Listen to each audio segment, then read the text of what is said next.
안녕하십니까? 우리 사랑하는 동탄사역교회 성도 여러분, 안식일을 기억하여 또 하나님께 예배하기 위해 이 자리에 나오신 여러분들을 진심으로 환영합니다. 우리가 함께 드리는 예배를 통해서 우리가 진정으로 하나님께 영광 돌리고 또 하나님께서 오늘 우리에게 주시고자 하시는 말씀이 무엇인지 또 그분의 뜻이 무엇인지 함께 찾아나가는 귀중한 시간 되길 간절히 바랍니다. 오늘은 마지막을 준비하는 믿는 자의 삶이라는 제목을 통해서 하나님의 말씀을 함께 나눠보고자 합니다.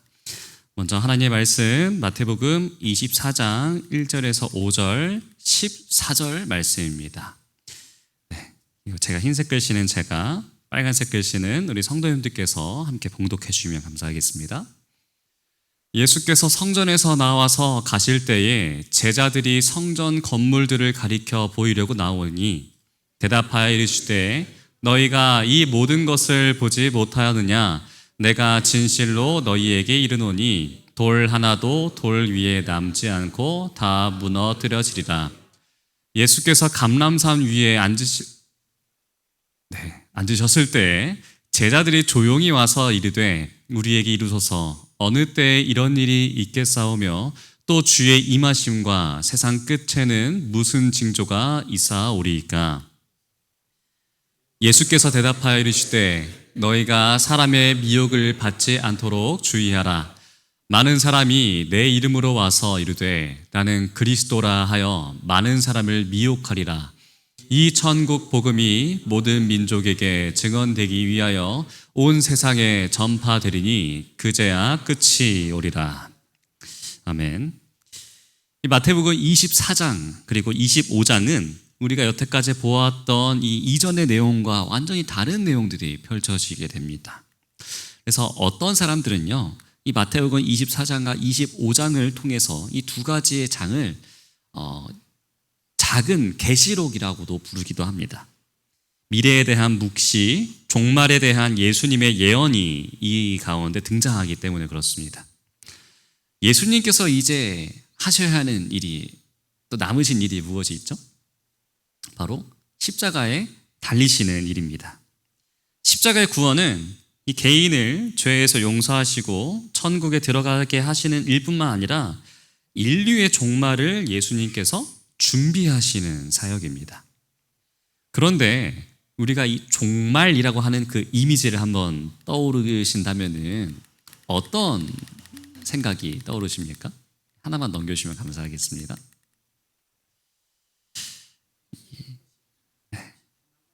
다 망가지고 다 황폐가 되고 심판과 형벌과 두려운 순간, 우리는 그런 이미지를 떠오르게 됩니다. 정말 이 부정적인 이미지가 생각이 나죠. 그런데 종말이라고 한다면요, 하나님을 믿는 사람들이라면은 이 종말은 우리에게 오히려 소망으로 다가오게 되는 날입니다. 왜냐하면 그날은 심판의 날인 동시에 우리에게 있어서 구원의 날이기 때문이죠. 그래서 우리가 준비를 잘하면은 그 종말의 날은 우리에게 있어서 감격의 날이 되고 하나님의 품에 안기는 아주 기쁜 날이 되게 됩니다. 여기에서 중요한 것은요, 우리가 그 심판의 날, 그 종말의 날을 우리가 어떻게 생각하고 어떻게 준비하며 살아가는가가 우리에게 중요하다는 것이겠죠. 요즘과 같이 세상의 정세가 너무나 어수선하고 어지러운 이러한 때에 우리는 그동안 생각하지 않았던, 그동안 잊고 살아왔던 이 마지막 때, 이 종말의 때, 정말 이 마지막 때가 다가왔음을 우리는 느끼게 됩니다. 이럴수록 우리가 더욱더 하나님의 날이 어떻게 올 것인지, 예수님께서 예언하시는 날은 어떠한 날인지 더 관심을 가지고 묵상하는 것이 당연한 것이겠죠. 그런데 이때 가져야 되는 바른 종말론에 대해서 알려주시는 그 내용이 오늘의 본문 마태복음 24장에 기록이 되어 있습니다. 예수님이 말씀하시는 그 날은 어떠한 날이고 어떻게 우리에게 찾아올지 우리가 한번 궁금증을 가져보시고 마태복음 24장을 함께 살펴보겠습니다. 마태복음 24장 1절입니다. 넘겨주시면 감사하겠습니다. 예수께서 성전에서 나와서 가실 때에 제자들이 성전 건물들을 가리켜 보이려고 나아오니. 자, 이 1절부터 이 이야기가 시작되는 장면이 어떠한 장면이냐면은 예수님께서 성전에서 나오시는 장면입니다. 이 본문이 중요한 이유가 있습니다. 마태는 왜 예수님께서 성전에서 나오시는 그 장면을 이 24장에 이 종말에 대한 그 예언을 하시는 그 예수님의 그 예언의 첫 부분에 넣게 된 것일까요? 예수님은 이때를 마지막으로 성전에 들어가시지 않으셨습니다. 성전에서 나왔다라는 이 말이 그냥 우리가 생각하는 것처럼 갔다가 왔다라는 그러한 되게 단순한 말로 우리는 볼 수가 있는데, 마태가 의도하는 것은 예수님은 그때 성전을 그 기점으로 완전히 떠나시는 것을 우리에게 보여주고 있다는 것이에요. 예수님은 그 당시 그리고 다시 이제 성전에 들어가시지 않으십니다. 자, 그러나 제자들의 모습은 어떠합니까? 성전 건물들을 가리키면서 보고 있어요. 그리고 예수님, 자, 이 성전 한번 보실래요? 자, 예수님, 이 성전 건물 좀 보세요. 엄청나고 굉장합니다. 라고 예수님께 그 성전 건물에 대해서 가리키고 보여드리려고 막 계속 노력하고 있습니다. 이 성전 건물, 마태는 왜 성전 건물을 강조하고 있는 것일까요? 마태는 유대인들에게 보내는 이 글 속에서 유대인들이 가지고 있던 하나님 나라에 대한 생각을 이야기하고 있습니다. 유대인들이 하나님 나라라고 하면은 떠올리는 것이 바로 성전이었기 때문에 그래요. 이 땅에서 제사 지내는 이 성전이 하나님의 임재가 있는 곳이고 하나님 나라는 이곳이지, 그래서 성전에 대한 프라이드가 굉장히 높았던 사람들이 바로 유대인들이었습니다. 성전에 대한 그 프라이드 때문에 그 당시 에돔 왕 사람이었던 이 헤롯 대왕이 이 유대인들에게 잘 보이려고 무엇을 건축했어요? 이 헤롯 성전을 건축하지 않습니까? 헤롯은 하나님을 믿는 사람도 아니었습니다. 그런데 왜 하나님의 성전을 건축합니까? 성전에 대한 유대인들의 믿음, 그 마음을 자기에게로 끌어오려고 건축을 한 것이겠죠. 이 성전 건축 건물이 얼마나 대단한 건물이었는지 이 시대의 소망에는 잘 표현이 되어 있습니다. 시대의 소망 627페이지입니다. 성전의 돌들은 순백색의 순수한 대리석이었으며 그중 어떤 돌들은 거의 믿을 수 없을 만큼 큰 것이었다. 어떤 부분의 벽은 느부갓네살의 군대의 공격에도 끄떡없었다. 완전한 석조 건축물인 성전은 마치 견고한 돌을 채석장에서 통째로 떠내온 것처럼 보였다. 자, 이 성전, 오늘날로 따지면 무엇이죠? 교회입니다, 교회. 자, 교회인데요. 교회가 뭘로 돼 있었대요, 다? 순수한 대리석, 순백색의 대리석. 오늘날도 이 순백색의 엄청나게 큰 대리석 가격이 어떠합니까? 비싸죠. 비쌉니다. 그리고 느부갓네살의 군대가 와서 공격을 해도 버틸 수 있을 만큼 견고한 교회였어요. 그 성벽이 아닙니다. 정말 거대하고 흰 대리석으로 건축이 되었고 그 아름다움과 위용이 엄청났던 것이 그 당시의 성전이었습니다. 기원전 19년에 이 성전을 건축하기 시작했는데 완공은 기원 후 63년에 완공이 되었습니다. 그러니까 몇 년 동안 지어진 거예요? 83년의 시간입니다. 자, 이 건물을 83년 동안 짓는다. 제가 아직 30이 안 됐습니다. 제가 살아갔던 것보다 거의 3배가 되는 그 세월 동안 짓는 그 건물이었어요. 그러니까 얼마나 크고 웅장했을까요?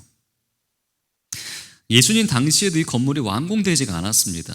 이미 예수님께서 지금 함께하고 있는 그 시대가 이제 성전을 건축하고 있는 지 거의 50년이 세월이 지났는데 아직도 지어야 하는 어마어마한 건물이었고 그 당시로서는 무엇이 될 수 있어요? 그 예루살렘의 랜드마크가 될 수 있을 정도로 정말 굉장한 교회, 건물, 성전이었습니다. 아직 완공도 되지 않은 그 성전을 제자들은 되게 뿌듯하게 바라봅니다. 그래서 예수님한테 예수님, 여기가 우리의 성전입니다 라고 자랑하고 있는 것이죠. 아주 만족감을 느끼고 있는 것입니다. 그런데 예수님의 반응이 2절에서 이어집니다. 대답하여 이르시되 너희가 이 모든 것을 보지 못하느냐? 내가 진실로 너희에게 이르노니 돌 하나도 돌 위에 남지 않고 다 무너뜨려지리라. 자, 제자들이 뭐 했어요? 성전에 대해 아주 자부심을 가지고 만족감을 가지고 예수님께 말씀을 드렸습니다. 근데 예수님의 이 말씀을 듣고 제자들이 어땠을까요? 실망하기도 하고 되게 놀랬을 것 같아요. 아니, 예수님 무슨 말씀이세요? 성전이 무너진다뇨. 지금 동안 50년이 지났는데 그 세월 동안 열심히 건축하고 있는 우리의 자랑이 성전이 어떻게 무너집니까? 하나님의 임재가 거하는 곳이 어떻게 무너지게 됩니까? 아직 완성도 안 된 이 어마어마한 우리의 자랑거리가 어떻게 무너지고 하나님 우리는 어떻게 그러면은 하나님을 어떻게 만납니까? 우리의 시장은 다 무너지게 되는 것입니까? 예수님은 제자들이 이렇게 깜짝 놀랄 만한 이야기를 왜 하셨을까요? 이유는 하나밖에 없었습니다. 바로 종말이 예수님 한 분만 우리의 참된 성전임을 깨닫게 하는 것임을 알려주기 위함이었습니다.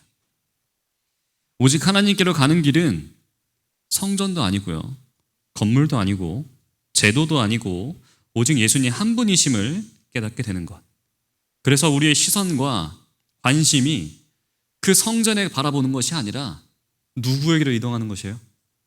예수님께로 이동하는 것. 오직 예수님께만 집중되는 것이 종말이라고 예수님은 제자들에게 말씀하고 계시는 것입니다. 그래야만 우리는 구원을 얻을 수 있기 때문에 그렇습니다. 이스라엘 백성들은 어느 순간부터 하나님을 섬기기보다는 그들의 눈에 보이고 손에 잡히는 것들을 주목하게 되었습니다. 하나님을 보여주는 것들, 하나님을 생각나게 하는 것들을 오히려 하나님처럼 섬기며 살아갔습니다. 그것을 가리켜서 우리는 무엇이라요? 종교라고 합니다. 그래서 그런 종교 집단 안에서 소위 종교성을 가진 사람들이 득세하게 되었습니다. 바로 바리새인들이었고 서기관들이었습니다. 경건해 보이는 사람들이었습니다. 그러나 정직하진 않았지만 경건해 보이는 사람들이 득세하게 되는 것, 이것이 진정한 하나님이 아니라 하나님의 이미지를 따르게 되고 하나님을 보여주는 물건이나 사물이나 건물을 주목할 때 벌어졌던 일들이었습니다. 그래서 이들은 눈에 보이는 이 성전으로 마치 하나님을 대체할 수 있는 것처럼 하나님을 느끼지 못해도 이 성전을 정말 중요하게 생각하고 이 성전을 보호하고 성전을 추앙하면 마치 자신들이 하나님을 만난다라는 것처럼 그렇게 생각하고 하나님을 섬기며 살아갔습니다. 하나님을 섬긴 것이 아니죠. 성전을 섬긴 것이죠. 자, 이런 유대인들의 모습을 예수님께서 어떻게 바라보셨을까요? 얼마나 안타깝게 보셨겠습니까? 오죽하면 예수님께서 이 완공도 되지 않은 이 성전이 다 무너질 것이다. 완전히 다 무너뜨려지리라. 돌 하나도 돌 위에 남지 않고 다 무너진다. 이것은 우리의 신앙의 중심이 어디에 있는지 물어보시는 예수님의 질문입니다.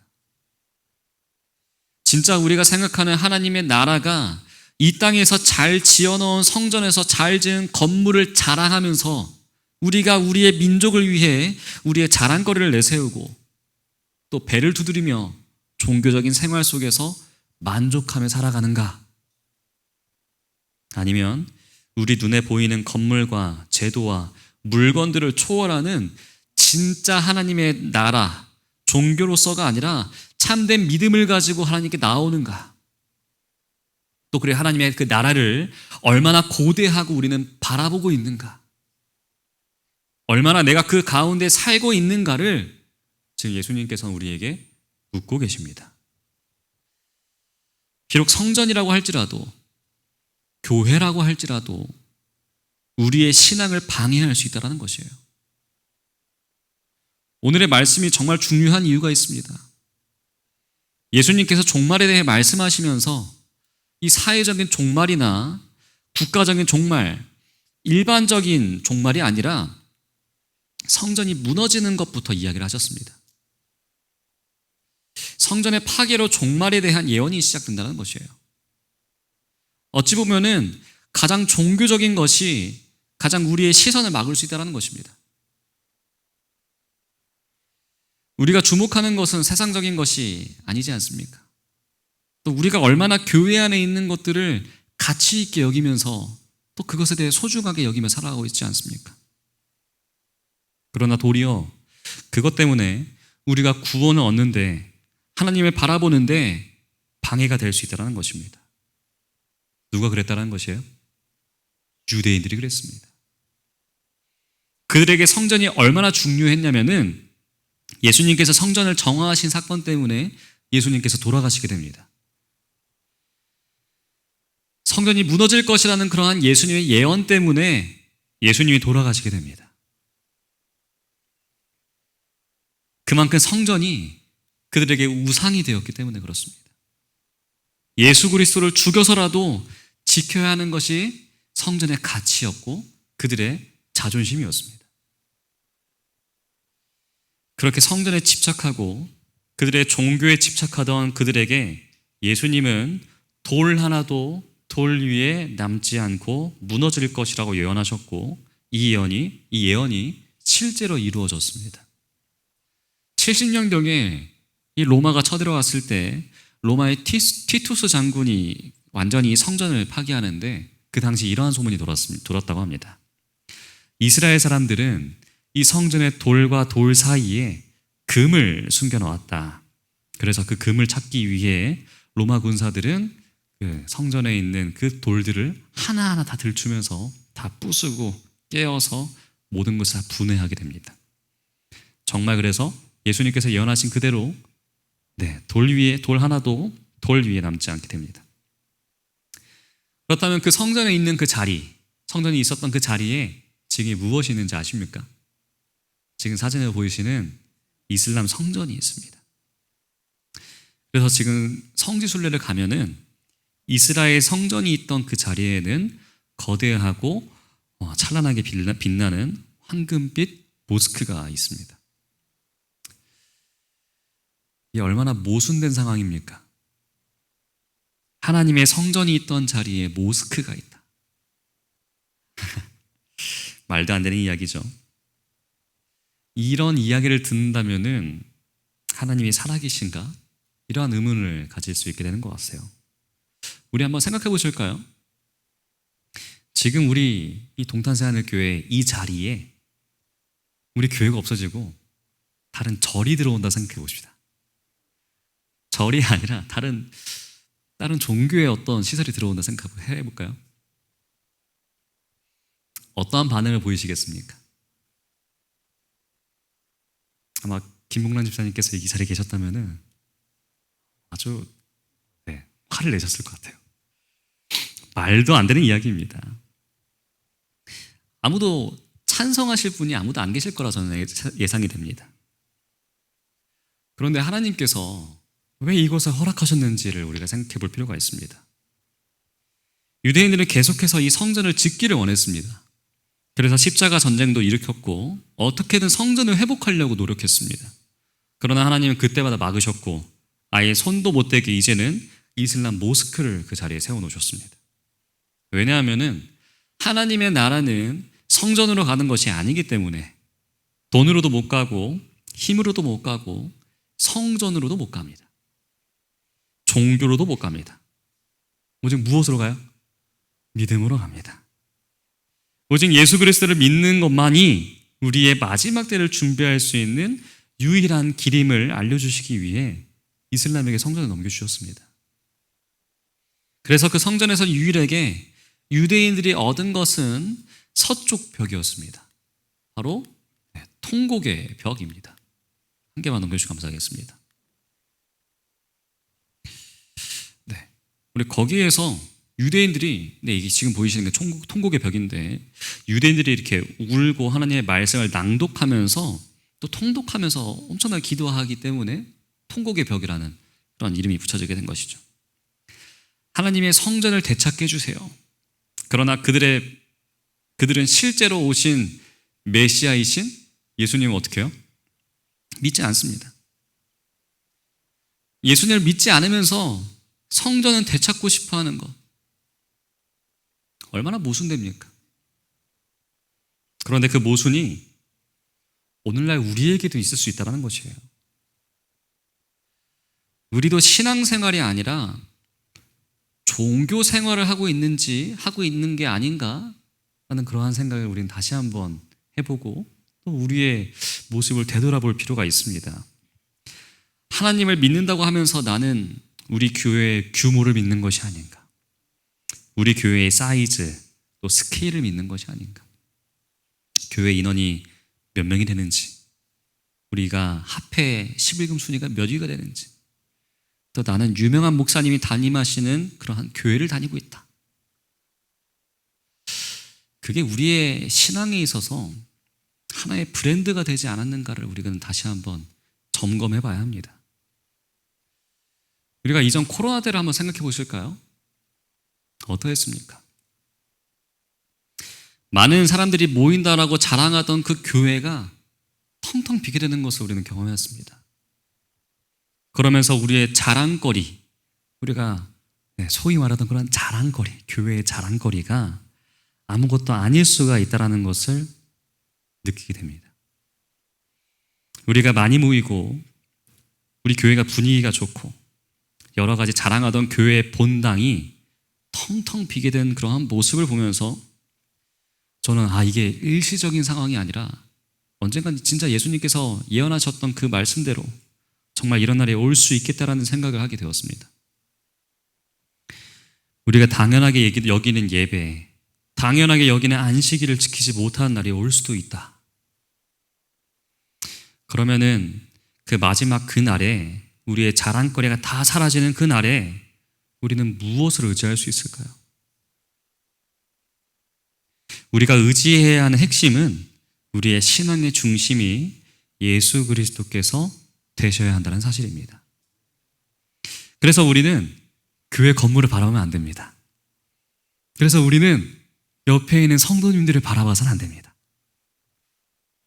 우리가 믿고 바라봐야 하는 것은 오직 우리를 구원하실 예수 그리스도, 하나님의 아들, 이 예수님뿐만 밖에 없습니다.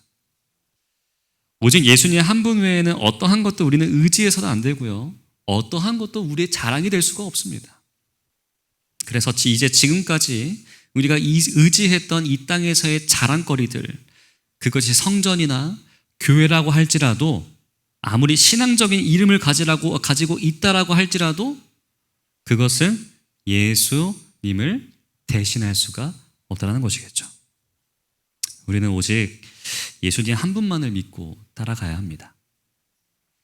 우리 사랑하는 성도 여러분, 오늘 말씀에서 우리가 예수님의 이 종말 이야기, 그 중에서도 성전이 다 무너질 것이다 라고 하셨던 이 예수님의 말씀 속에서 우리는 지금 내가 의지하고 있는 것이 무엇인지 한번 돌아봐야 합니다. 어떤 분들은 내 직분에 대해서 의지하고 계실 수도 있습니다. 또 어떤 분들은 예수님께서 말씀하신 대로 이 신앙의 외관을 의지하고 있을 수도 있습니다. 그러나 이 마지막 때를 살아가는 우리에게 예수님께서 주신 그 말씀은 다른 것을 의지하는 것이 아니라 오직 믿음으로 예수님 한 분만을 의지하고 살아가는 것, 이것이 우리의 사명이 되어야 한다라고 말씀하고 계십니다. 지금 얼마나 혼란스러운 이러한 세상 가운데 우리가 살아가고 있습니까? 여러 전쟁들이 끊이지 않고 사람들이 날이면 날마다 악해져만 가는 이러한 이 시기에 우리가 오직 붙잡아야 하는 것은 다른 것이 아닙니다. 예수님밖에 없습니다. 진정으로 예수님을 바라보고 그분께 나아가는 믿음이 우리에게 함께하게 되길 간절히 기도합니다. 그런데 이러한 우리의 믿음을 흔드는 것이 오늘 우리의 주변에 너무나 많습니다. 하나님의 말씀과 맞지 않는 이론들과 개념들, 또 수많은 이단들이 우리 주변에서 계속해서 일어나고 있습니다. 이러한 이유는 예수님께서 예언하신 종말의 때의 모습이 오늘 우리의 모습이기 때문입니다. 마태복음 24장 3절입니다. 예수께서 감람산 위에 앉으셨을 때에 제자들이 조용히 와서 이르되 우리에게 이루소서 어떠한 때 어느 때에 이러한 일이 있겠사오며 또 주의 임하심과 세상 끝에는 무슨 징조가 있사오리이까. 제자들이 예수님께서 이 성전이 무너지게 될 것이라고 하신 그 말씀에 대해서 딱 듣게 되었을 때 정신을 차린 것 같아요. 이전에 제자들이라면 이 성전이 어떻게 무너집니까? 왜 무너집니까? 라고 따졌을 것 같은 제자들이었지만 이제는 뭐예요? 예수님의 말씀에 대해 말씀을 통해서 정말 예수님의 그 말씀대로 이루어지겠나 보다. 종말의 때가 오고 고난의 때가 올 것인가 보다라고 느끼는 것 같아요. 그래서 이 무슨 징조가 있게 될 것인지 예수님께 물어보게 됩니다. 그러자 예수님의 말씀은 미혹이라는 그 말씀을 4절과 5절을 통해서 강조하고 계십니다. 예수께서 대답하여 이르시되 너희가 사람의 미혹을 받지 않도록 주의하라. 많은 사람이 내 이름으로 와서 이르되 나는 그리스도라 하여 많은 사람을 미혹하니라. 우리가 성전, 건물, 어떤 조직이나 눈에 보이는 것이 다 무너지고 나면은 우리에게 찾아오는 종말의 때가 바로 첫 번째 따라오는 것이 미혹이라는 것이에요. 속임수입니다. 종말의 때에 종말의 초점이 오직 예수, 이 예수님에 대한 믿음을 흔들고 흐리게 만드는 많은 속임수와 미혹이 있을 것이라고 예수님께서 우리에게 말씀해 주셨습니다. 이 종말의 때에 사단이 활동하는 방법은 이 거짓과 미혹을 통해서 종말에 대한 무관심하게 만드는 것입니다. 종말에 대한 거짓말로 사람들은 말도 안 되는 이야기로 받아들이게 되고 또 비웃고 종교 자체를 거절하게 되는 것이죠. 마치 이 양치기 목동 이야기처럼 우리가 아무리 종말을 외치고 외쳐도 뭐해요? 사람들은 듣지도 않는다는 것이에요. 오히려 그것에 대해서 비웃고 무관심하게 된다는 것. 이것이 사단이 마지막 때에 활동하는 행동입니다. 아주 귀를 막아버리게 하는 것입니다. 그래서 진짜 종말이 와도 어떻게 해요? 사람들이 까딱하지도 않고 움직이지도 않게 하는 것. 그것이 사단의 활동입니다. 코로나 당시에 많은 질타를 받고 정말 논란이 되었던 종교 집단이 있습니다. 우리가 잘 짐작하실 수 있겠지만 신천지였죠. 이 신천지에 대한 사람들의 반감이 굉장히 또 크게 늘어나게 되었습니다. 그런데 그 반감이 기독교 전체에 대한 반감으로 번지게 되었습니다. 21년에 기독교에 대한 국민 인식 조사를 성인 남녀 1000명을 대상으로 하게 되었습니다. 그런데 그 신뢰도가 몇 프로였을까요? 18.1%입니다. 너무나 낮은 상태였고요. 코로나가 시작된 20년 초에는 20.9%였는데 그보다도 감소했다는 사실은 교회가 얼마나 사회적으로 심각한 상태에 있는지를 보여주고 있었던 조사 자료였습니다. 특히 비개신교인 가운데 8.8%만 교회를 신뢰한다고 응답하였습니다. 그러니까 거의 나머지는 어떻게 해요? 91.2%? 대부분이에요. 대부분. 거의 모두가 교회를 신뢰하지 않는다는 것을 의미하고 있는 내용이었습니다.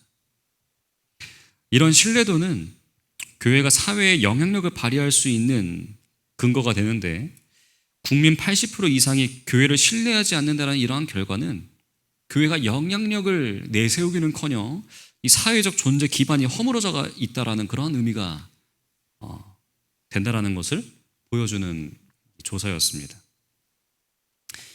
수많은 이단들과 사이비들로 인해서 사람들은 종교를 회모하고 있다는 사실입니다. 또 잘못된 우리의 모습으로 인해서, 우리 잘못된 이 그리스도인들의 모습으로 인해서 또 이 종교를 정말, 또 이 기독교를 미워하고 있는 것이 오늘날의 현실이라는 것이겠죠. 사람들은 종교 이 자체, 이 종교가 이야기하는 그 이야기 자체를 싫어하게 됩니다. 싫어하고 있습니다. 이러한 것들이 이 교회가 온전한 종말을 선포할 때, 온전한 예수 그리스도의 이름을 드러낼 때에 사람들은 우리를 어떻게 부르는 것이에요? 이런 문제 집단들처럼 우리를 동일시하게 보고 아예 듣지도 않을 수 있다는 그런 사실이라는 것입니다. 하나님의 말씀 자체에 혐오감을 느끼게 되고 누가 이야기를 해도 종말과 하나님의 말씀에 대한 것은 듣지 않게 되는 이러한 마지막 때에 우리는 살아가고 있습니다. 이러한 때에 우리는 어떻게 살아가야 할까요? 또 마지막 때를 우리는 어떻게 준비하며 살아가야 할까요? 함께 14절을 읽어보겠습니다. 함께 읽겠습니다. 시작. 이 천국 복음이 모든 민족에게 증언되기 위하여 온 세상에 전파되리니 그제야 끝이 오리라. 중요한 것은 천국 복음입니다. 이 천국 복음이 전파되는 것이 이 종말의 끝이고 심판의 끝이라고 예수님께서 말씀해 주십니다. 그래서 우리가 중요하게 생각해야 하는 것은요, 이 이설들을 퍼뜨리고 있는 또 미혹하는 다른 종교들이 말하는 이 종교의 때가, 종말의 때가 언제인가, 마지막 때에 무슨 일이 벌어지고 있는가, 이러한 것이 중요한 것이 아니라요, 천국 복음이신 예수님을 모든 민족에게 증언하고 전파하며 살아가는 것이 우리에게 더 중요하다는 것이겠죠. 이러한 삶을 살기 위해 우리는 나 자신부터 예수님을 똑바로 알아야 되고 제대로 믿어야 하고 예수님을 섬기며 살아가야 합니다. 예수님을 잘 알면서 살아가야 한다는 것이에요. 나부터 예수님을 잘 믿고 예수님께서 나를 위해 십자가를 지시고 부활하신 것을 우리는 온전하게 믿으며 살아가야 합니다. 예수님이 가장 중요하다는 믿음이 우리에게 너무나 필요합니다. 그러한 믿음을 가지기 위해서 우리는 무엇을 해야 될까요? 하나님의 말씀을 사모하고 계속해서 예수님께서 우리에게 보여주신 그 모습대로 내 주변 이웃들에게 사랑을 전하는 삶, 이러한 삶이 우리의 삶이 되어야 합니다. 수많은 미혹들과 속임수들이 행동했던 종말을 알려고 매달리기보다는 도리어 나의 일상 속에서 내가 어떻게 예수님을 사랑해야 하는지, 사랑할 수 있을까, 어떻게 이웃들을 사랑할 수 있을까, 이것에 매달리는 우리 모두가 되길 간절히 바랍니다. 그러면서 이 마지막 때에 우리가 얻을 구원을 소망하면서 믿음으로 매일 하루를 잘 살아내는 것이 우리에게 너무나 중요하다는 것이겠죠. 나의 중심을 원하시는 진짜 왕이신 예수님이 우리의 믿음의 중심이 되길 이 시간 간절히 기도합니다. 마지막 때인 이 시간 우리를 향하신 그분의 사랑과 그 구원의 은총을 우리가 함께 묵상하면서 그 사랑에 내가 채워지고 그 사랑을 다른 이들에게 나눠주기도 하고 천국 복음을 온 세상에 전파하기 위해 하나님의 사람으로 살아나가는 우리 모두가 되길 바라면서 오늘 말씀 마치도록 하겠습니다.